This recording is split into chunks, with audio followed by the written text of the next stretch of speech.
Добрый вечер. Вы смотрите новости Осетии в студии Намазаева. И прямо сейчас коротко о главном.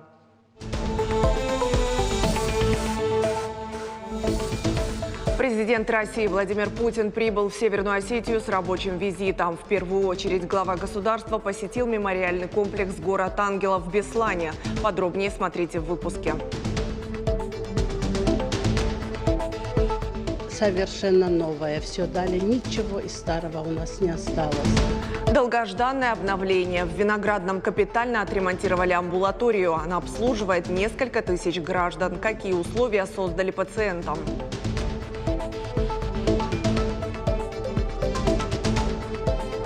О культуре, о традициях, об искусстве осетинского языка и национальной нашей культуре. О важном с малых лет. В детском лагере «Звездочка» ребятам рассказали о значимости профессии учителя осетинского языка и работе с национальным декоративно-прикладным искусством.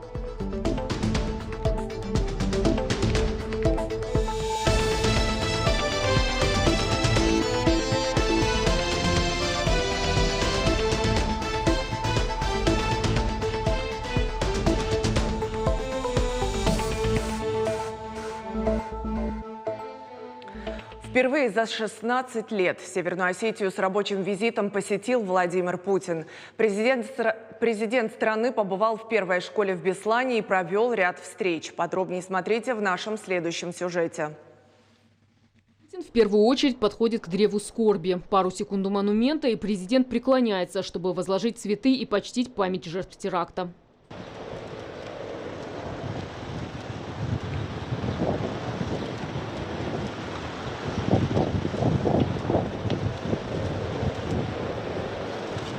В городе Ангелов глава государства возложил цветы к памятнику бойцам спецназа подразделений «Альфа» и «Вымпел», погибшим при штурме. Затем отправился в ту самую Бесланскую школу. Именно здесь, в спортзале, 20 лет назад боевики удерживали заложников. Сейчас на стенах фотографии погибших. Теперь это целый мемориальный комплекс. В здании школы создан Международный культурно-патриотический центр профилактики терроризма. Владимир Путин встретился с представителями Ассоциации жертв теракта в матери Беслана. Еще раз выразил соболезнования. Подчеркнул, эта трагедия останется незаживающей раной в исторической памяти всей России. Трудно себе это даже представить. И у нас в народе, когда говорят, знаете, такие слова: врагу не пожелаешь. Но наш враг, он другой. Он не такой, как мы. Хотя у них вроде голова и руки. Но мы хорошо знаем, что из-за границы пытались не только оправдать вот это ужасное преступление, но и оказывали террористам всяческую помощь. И морально-нравственную, и политическую, и информационную, и финансовую, и военную.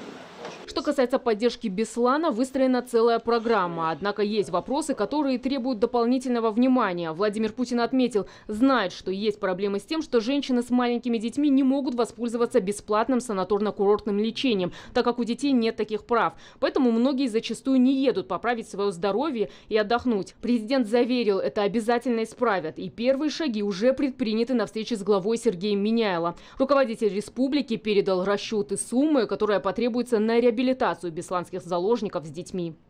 То, что касается ведения уголовного дела, расследования, тоже обязательно сформулировать. Я понял, не обязательно. То, что мы с учеными сегодня говорили, обобщите, чтобы соответствующие указания дать и прокуратуре, и следственному.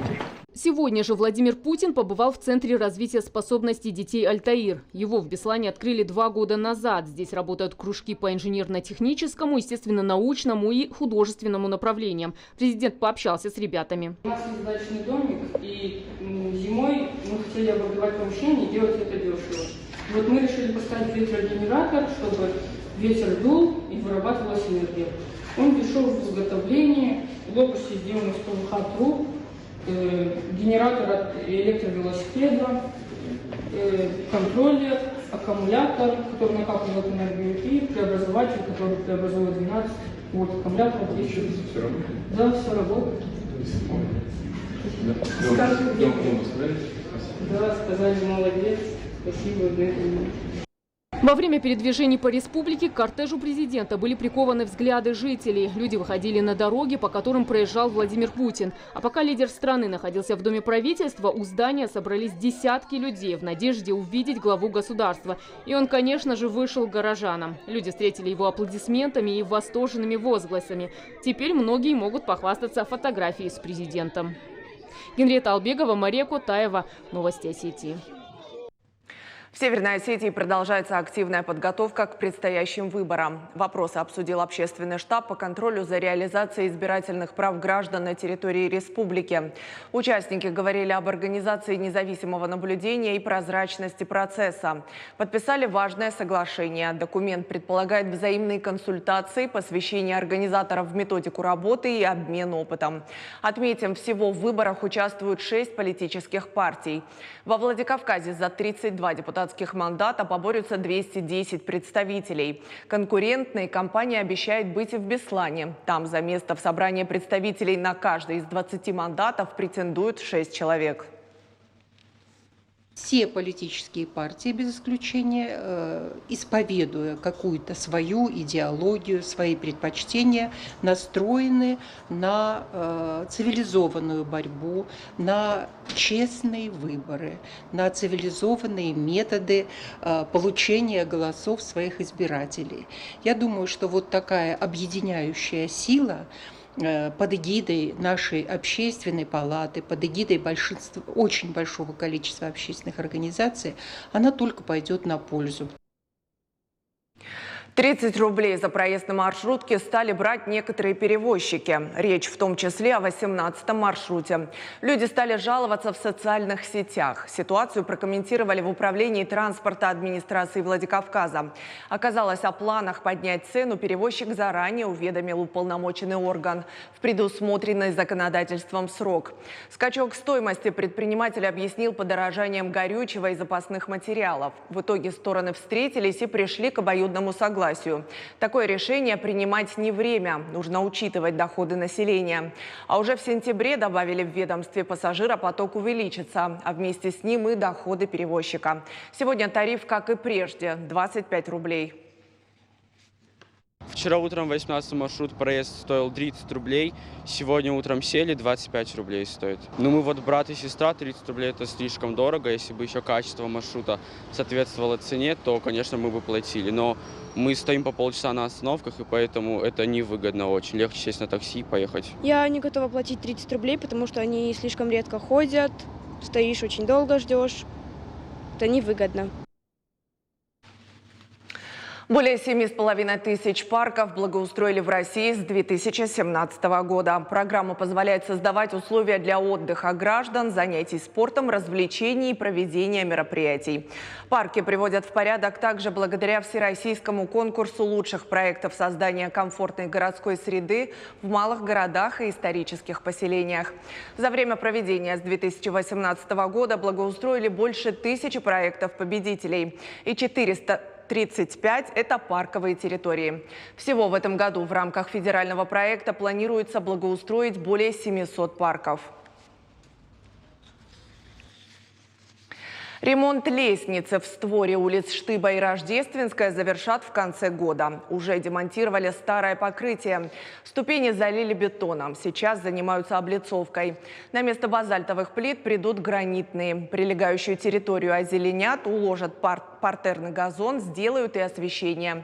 Работают по муниципальной программе благоустройства и озеленения. Стоимость порядка 20 миллионов рублей. На лестницу в администрации Владикавказа неоднократно жаловались жители города. Сооружение давно не внушало доверия. Также были жалобы, когда проводились работы, то есть зачем ломать старые базальтовые плиты, они вроде как еще хорошие. Но нет, они уже были потресканы, образовались сколы практически на 60%. Остальную часть мы заскладировали для дальнейшего использования. Было принято решение заменить старый базальт на новый гранит, так как он покрепче. Согласно гарантийному сроку муниципального контракта у нас идет 5 лет. Я думаю, лет 20-25 эти лестницы прослужат. В московском метро продолжает курсировать поезд, посвященный Северной Осетии. Его запустили несколько месяцев назад. За это время он перевез десятки тысяч пассажиров по Арбатско-Покровской линии. Вагон все еще можно встретить на Синей ветке в августе-сентябре. Это отличная возможность узнать об Осетии больше. Масштабная модернизация полным ходом. В Алагире обновляют систему теплоснабжения. 15 новых блочно-модульных котельных будут обеспечивать отоплением и горячей водой 38 многоквартирных домов. А это порядка 3500 абонентов. Теперь в каждой установке будет 2 котла – рабочий и резервный, что поможет подавать гражданам тепло бесперебойно. А благодаря катионам концентрация щелочей и солей в воде поубавится. Это значительно поможет уменьшить количество накипи. Проект реализовали при поддержке Фонда национального благосостояния и республиканского бюджета. Работы начались в июне прошлого года, а сейчас специалисты приступили к электромонтажу. Сдать объекты планируют в начале октября.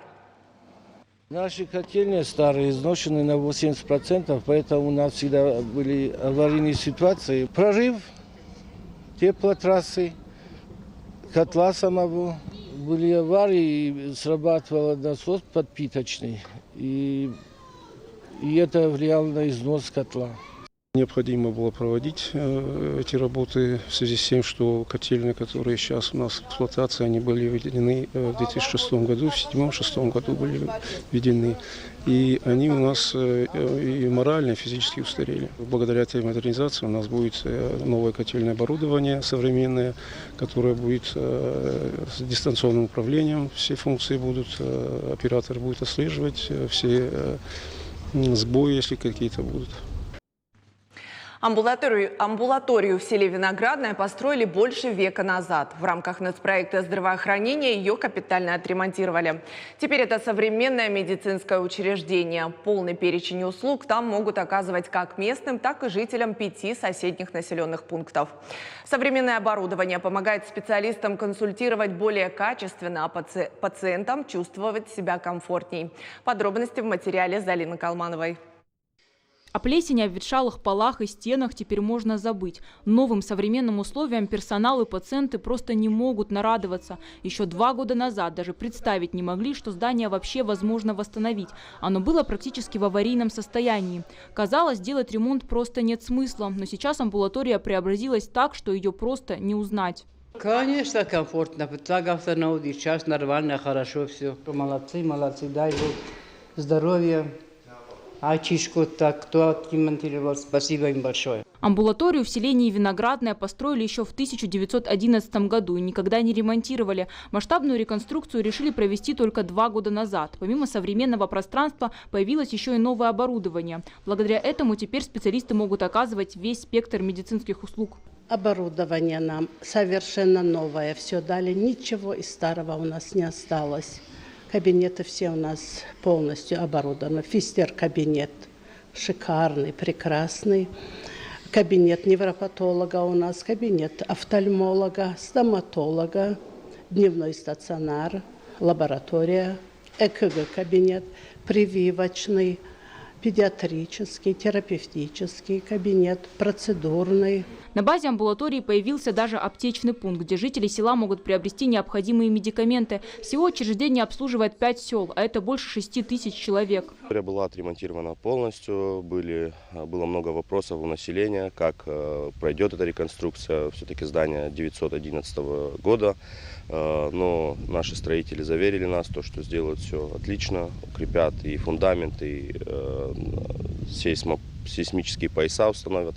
Как пообещали, так и сделали. Ремонт провели благодаря проекту модернизация первичного звена нацпроекта здравоохранения. Реконструкция амбулатории – это большой шаг к развитию медицины в Моздокском районе. Залина Калманова, Алан Суанов. Новости Осетии. В детском лагере «Звездочка» организовали акцию «Знание. Карьера». Семинары для участников смены провели лекторы Российского общества знания. Тему выступлений посвятили нашей культуре. Спикеры говорили о значимости профессии учителя осетинского языка и работе с национальным декоративно-прикладным искусством. А еще о выставке «Сокровища нации», вдохновленной нардским эпосом. Также ребятам показали старинную 12-струнную арфу и сыграли национальные мелодии. Подобные мероприятия проводят регулярно популярна во всех лагерях республики. Цель – приобщить молодежь к традициям осетин. Сегодня здесь мы проводим серию лекций, мастер-классов и в игровой форме квиз на осетинском языке, о культуре, о традициях, об искусстве осетинского языка и национальной нашей культуре. Для того, чтобы ребята смогли не просто приобщиться к нашему искусству, но еще и выбрать для себя в будущем профессию, связанную тоже с развитием национального языка и национальных традиций. Очень сильно интересуюсь такими вещами, которые связаны с нашей Осетией. Когда она проводит такие мероприятия, мне бывает очень интересно.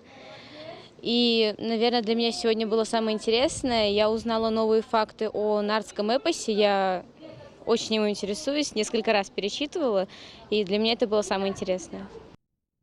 Это была вся информация на сегодня. Спасибо за внимание. Всего доброго.